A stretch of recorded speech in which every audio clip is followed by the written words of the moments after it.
नमस्कार, म विजय पौडेल विश्वन्यूज.com तथा विश्व सन्देशको लागि। यो पत्रिका हाम्रो न्युयोर्कमा निस्किन्छ, पाचीकोटमा। अहिले यहाँहरूको माग चाहिँ जुन राप्रपा नेपालले जुन अगाडि बढाइरहेछ आन्दोलन, एउटा माग चाहिँ के छ प्रष्ट रूपमा अलिकति कस्तो 46 सालको संविधान नै लागू गर्ने भन्ने छ कि या के छ? अब मन लाग्छ के भने मैले यो प्रश्नको जवाब दिनुभन्दा अगाडि म तपाईँलाई केही स्पष्ट पारौँ भने 5 वर्ष अगाडि दोस्रो जनआन्दोलन पश्चात मुख्य रूपले 4वटा उद्देश्य बोकेर हामीले आफ्नो यात्रा प्रारम्भ गरेका थियौँ।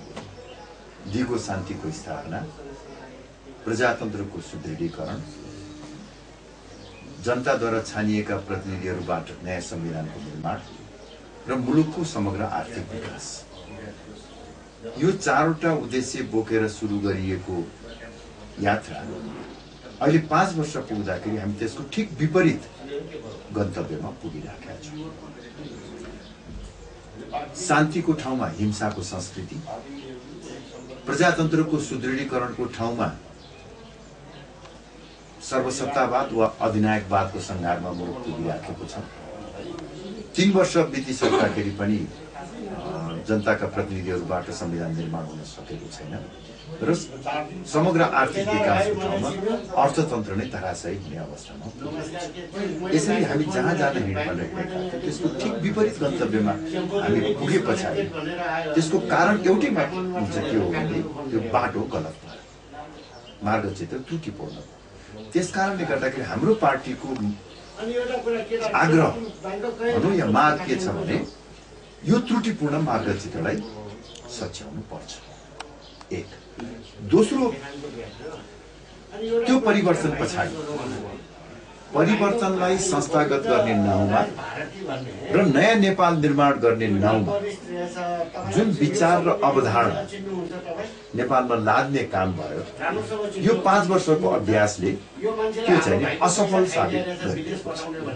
त्यस कारणले गर्दाखेरि त्यो विचार र अवधारणाका बारेमा पुनर्विचार गर्नुपर्छ भन्ने हाम्रो दोस्रो चाहिँ माग भनौँ या धारणा चाहिँ रहेको छ। र अहिले चाहिँ हामीले जुन आन्दोलन वा सङ्घर्ष गरिरहेका छौँ यसको तात्कालीन उद्देश्य चाहिँ त्यो मार्गचित्रलाई सुधार गर्ने क्रममा अब संविधान सभाको म्याद थप्नु हुँदैन, ताजा जनादेशको निमित्त नयाँ चुनावमा जानुपर्छ भन्ने प्रमुख माग बोकेर हामीले अहिले सङ्घर्षको कार्यक्रम भनेपछि के त राजतन्त्र नेपालमा फेरि फर्केला? यो सम्भव देख्नु भएको छ? यो सम्भव छ कि छैन भन्ने प्रश्न गर्नुभन्दा पनि आवश्यक छ कि छैन भन्ने प्रश्न गर्नु उपयुक्त हुन्छ। आवश्यक छ भने सम्भव पनि हुन्छ र सम्भव गराउनु पनि पर्छ। र राप्रपा नेपालको दृष्टिकोणमा चाहिँ हामीले त पहिलेदेखि नै सैद्धान्तिक रूपमा नेपालमा राजा सहितको प्रजातन्त्र नै उपयुक्त हुन्छ भन्ने मान्यता राख्दै आएका हौँ र हामीले राखेको यो मान्यता गएको 5 वर्षको अभ्यास र अनुभवले पुष्टि गरिराखेको छ। पूर्व राजासँग पछिल्लोचोटि कहिले भेट भएको थियो? यहाँको कहिले राजनीति गर्न सल्लाह दिनुभएको छ? राजासँग बेला बेलामा भेटघाट भइरहन्छ र हाम्रो राजासँगको सम्बन्ध भनेको एउटा सैद्धान्तिक सम्बन्ध हो।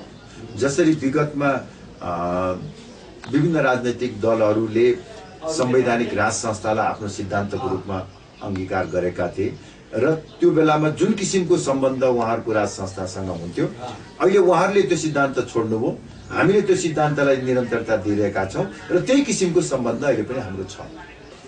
अनि अर्को कुरा, यहाँको राप्रपा नेपाल पार्टीले राष्ट्रियताको सवालमा माओवादी र हामी एकै हौँ, विदेशी हस्तक्षेपको कुराहरू, सीमा अतिक्रमणको कुराहरूमा भन्ने गर्नुहुन्छ। त्यस माओवादीसँग मिल्ने त्यस्तो सहकार्य हुने पनि सम्भावना? राप्रपा नेपाल राष्ट्रियता र प्रजातन्त्रप्रति प्रतिबद्ध पार्टी हो। हाम्रो पार्टीले राष्ट्रियतालाई सर्वोपरि साध्यको रूपमा अवलम्बन गरेको छ र प्रजातन्त्रलाई हामी एउटा अपरिहार्य आधारको रूपमा आत्मसात गर्दछौँ। जहाँसम्म माओवादी सँग राप्रपा नेपालको सम्बन्धको प्रश्न छ, हेर्नुहोस्, माओवादीका कतिपय सिद्धान्तहरू सँग हामी सहमत हुन सक्दैनौँ। वैचारिक रूपमा साँच्चै भन्ने हो भने राप्रपा नेपाल र माओवादी दुई विपरीत ध्रुवमा उभिएको पार्टीहरू छ र अहिले नेपालको राष्ट्रिय राजनीति प्रष्ट रूपमा दुई कित्तामा बाँडिएको छ। एउटा कित्तामा गणतन्त्र, धर्मनिरपेक्षता र जातीय आधारमा संघीयता, यो वैचारिक कित्ताको नेतृत्व माओवादीले गरिराखेका छ। अनि यसको विकल्पमा राजा सहितको प्रजातन्त्र, सर्वधर्म समभाव र पूर्ण धार्मिक स्वतन्त्रता सहितको हिन्दू राष्ट्र र जातीय आधारमा संघीयता होइन स्थानीय स्वायत्त शासन को वैकल्पिक विचार को ध्रुवलाई चाहिँ प्रतिनिधित्व गर्ने काम राप्रपा नेपालले गरिराखेको छ। त्यसकारणले राप्रपा नेपाल र माओवादीका बीचमा ठूलो वैचारिक भिन्नता छ। तर जहाँसम्म राष्ट्रियताका कतिपय सवालहरू छन्, जुन ढङ्गबाट विदेशी चलखेल तीव्र रूपमा बढेर गएको छ, आन्तरिक मामिलामा बाह्य शक्तिको हस्तक्षेप बढेर गइराखेको छ, मुलुकभित्रै आत्मसमर्पणवादी मानसिकता हावी भएर गइरहेको अवस्था छ। यो अवस्थामा स्वाभाविक रूपले राष्ट्रियताका पक्षधरहरूसँग हाम्रो पार्टीको निकटतम सम्बन्ध हुन्छ। तर माओवादीले राष्ट्रियताका सम्बन्धमा जति सशक्त ढङ्गबाट चर्को रूपमा आवाज उठाइराखेको छ, तर उसको व्यवहार त्यसको विपरीत रहेको हामी कहिलेकाहीँ पाउँदछौँ। राष्ट्रियताको चर्को कुरा गर्ने तर राष्ट्रियताका महत्त्वपूर्ण धरोहरहरूलाई कमजोर बनाइदिने, बाह्य हस्तक्षेपको तीव्र विरोध गर्ने तर बाह्य शक्तिसँग चाहिँ नि साँठगाँठ गरेर अगाडि बढ्नको निमित्त चाहिँ नि रात दिन प्रयास गर्ने, यो नीति र व्यवहारको बीचमा जुन चाहिँ नि भिन्नता रहेको छ त्यसप्रति चाहिँ हामी सहमत छैनौँ। यहाँहरूको यति राम्रो विचार होइन, यति राम्रो विचार छ, यति राम्रो एउटा भावना बनाइराख्नु भएको छ। हिजो यहाँहरू अत्यन्त महत्त्वपूर्ण पदकोमा बस्नुभयो मुलुकको। अब भनौँ न 2061 माघ 19 पछि पनि यहाँहरू लामो समयसम्म महत्त्वपूर्ण पदमा बस्नुभयो। त्यति बेला चाहिँ यी कुराहरू, यस्ता राष्ट्रियताका कुराहरू यति गम्भीर किन भइएन? वास्तवमा यो कुरा किन नभइरह होला? यसलाई अलिकति जनतालाई क्लियर गरिदिनु। वास्तवमा के भन्यो, राष्ट्रियता र प्रजातन्त्र प्रतिको प्रतिबद्धतामा हामीहरूमा कहिले पनि विचारमा आएको छैन। केही चाहिँ नि कार्यनीतिक विषयहरूमा विवादहरू भएका हुन सक्छन्। जुन बाटोबाट हामीले जाउँ भनेर चाहिँ अगाडि बढ्न खोजिरहेका छौँ त्यसलाई कतिपय राजनीतिक दलहरूले उपयुक्त ठाने हुन्छ, त्यसको विकल्पमा चाहिँ उनीहरू प्रस्तुत थाए। तर अब मलाई लाग्छ के भने अहिले हामीले विगतका कुराहरूलाई कोट्याइरहनु भन्दा विगतका कमी कमजोरीहरूबाट पाठ सिकेर नयाँ ढङ्गबाट अगाडि बढ्ने चाहिँ प्रयास गर्नुपर्दछ। त्यस क्रममा राप्रपा नेपाललाई हामीले एउटा देशको अग्रणी राष्ट्रवादी प्रजातान्त्रिक शक्तिको रूपमा हामी चाहिँ अगाडि बढाउन खोजिराखेका छौँ।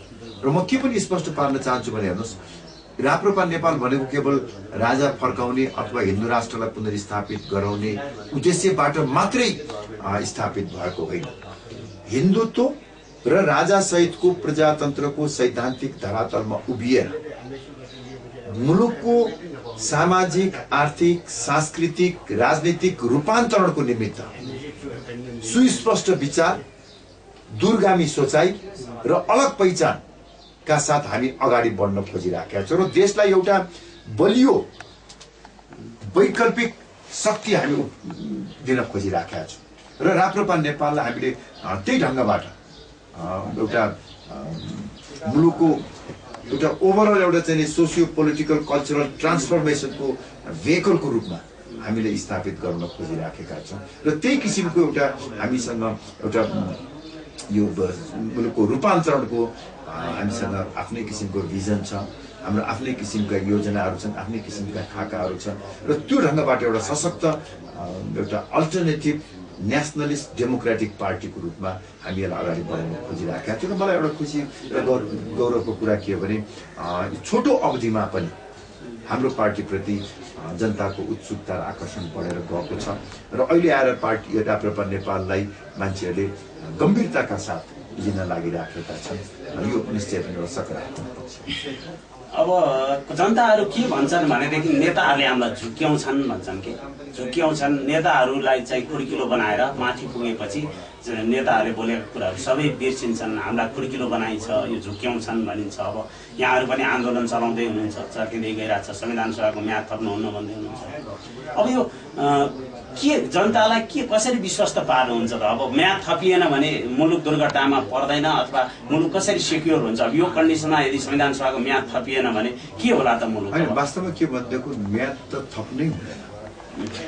म्याद थप्ने भनेको कुरा चाहिँ नि तपाईँको यो लोकतन्त्र भनौँ या प्रजातन्त्रको मान्यताको विपरीत। किन प्रजातन्त्रको आत्मा भनेको तपाईँहरू अब अमेरिकामा बस्नुहुन्छ, मलाई लाग्छ अमेरिकामा बस्ने धेरै नेपालीहरूले पत्रिका पढ्नुहुन्छ। प्रजातन्त्रको आत्मा भनेको निर्वाचन। निर्वाचनको आत्मा भनेको त्यसको फिक्स टर्म म्यान्डेट। निर्वाचन अनन्तकालको लागि हुँदैन।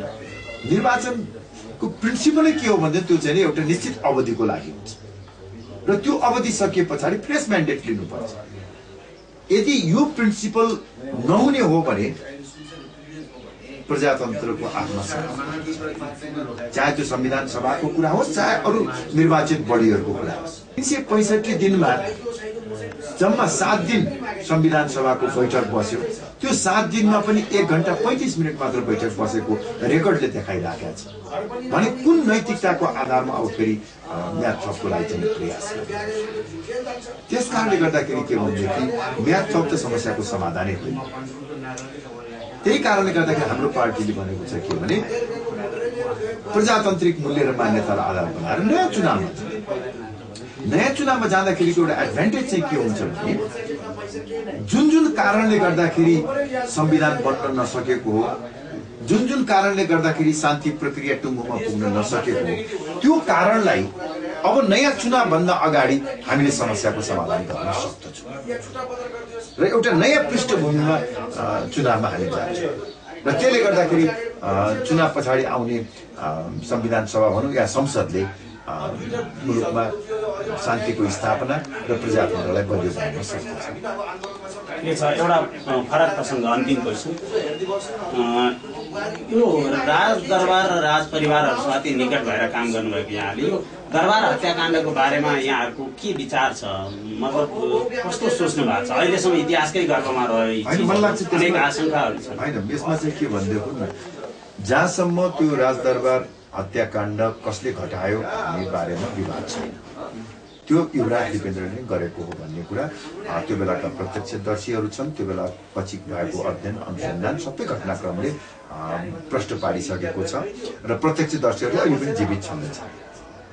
तर एउटा अनुत्तरित प्रश्न चाहिँ छ। त्यो चाहिँ के हो भन्दाखेरि युवराज दिपेन्द्रले के कारणले यत्रो ठुलो घटना घटायो, त्यसको पछाडिको मोटिभेसन के हो? केवल प्रेम प्रसङ्ग मात्र हो कि त्यसको पछाडि राजनीतिक कारण पनि छ कि त्यसको पछाडि बाह्य शक्तिको पनि हात छ कि?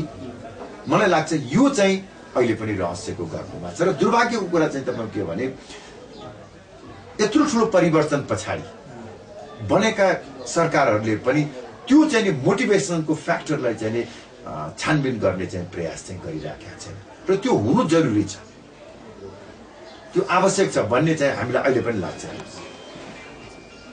जनतामा एक किसिमको आशंका चाहिँ रहिरह्यो कि यो घटनाप्रति कसले गर्यो भन्ने कुरामा त हाम्रो लागि चाहिँ आशंका छैन। अब त्यो एक थरी मान्छेले अब त्यो भ्रम फैलाउनको लागि चाहिँ अनेक आशंका फैलाउने गरेको कुरा मात्र हो। युवराज दिपेन्द्रले गरेको कुरामा त आशंका छैन। त्यो चाहिँ मलाई लाग्छ कसैले आशंका व्यक्त गर्छ भने त त्यो एउटा भ्रमको खेती गर्ने कुरा मात्र हो। तर युवराज दिपेन्द्रलाई कसले त्यो काम गर्नको लागि उक्सायो, त्यो चाहिँ मलाई लाग्छ इतिहासको गर्भभित्र रहस्यको गर्भभित्र छ। त्यो एक दिन छानबिन गर्नुपर्छ। मुलुकको समग्र हितको लागि पनि, राज संस्थाको लागि मात्र होइन कि मुलुकको समग्र हितको लागि पनि त्यो एन्सर प्रश्नको जवाब हामीले खोज्नुपर्छ। आशा गरौँ अब संविधान बनेपछि हुन्छ कि होइन, नयाँ सरकारले बनाउँछ। हस् त, धन्यवाद। धेरै धन्यवाद।